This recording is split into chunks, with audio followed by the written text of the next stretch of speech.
Hello everyone, welcome back to my YouTube channel. আমি Binita. So আজকে আমি সন্ধ্যাবেলা বানাবো বার্গার, তাই ভাবলাম তোমাদের সাথে একটু শেয়ার করি। তো চলো, এই যে দেখতেই পাচ্ছ বানগুলো নিয়ে নিয়েছি। বানগুলো আমি কেটেও নিয়েছিলাম। তারপর এখানে চিকেনটা ছিল, চিকেনটা কিন্তু কিমা করা ছিল।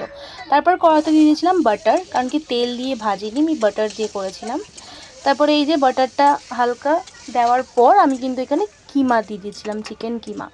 চিকেনগুলো দিয়ে দেওয়ার পর আমি কিন্তু ভালো করে নাড়াচাড়া করার পর দেখলাম লাল হচ্ছে না। মা বললো যে বাটা দিলে নেই কখনো লাল হয় না। তারপর এখানে দিয়েছিলাম মশলাগুলো, আর এখানে বেশি কিছু মশলা দিইনি, সামান্য মশলা দিয়েছিলাম, লঙ্কা গুঁড়ো, হলুদ গুঁড়ো আর জিরে গুঁড়ো, রসুন বাটা, ব্যাস। তারপরে একটু নাড়াচাড়া করার পর দিয়ে দিয়েছিলাম সোয়া সস, যেটা কিন্তু অবশ্যই দরকার, আর বেশি পরিমাণে দিলে কিন্তু তেতে তেতে হয়ে যাবে, তো হালকা দিয়েছিলাম।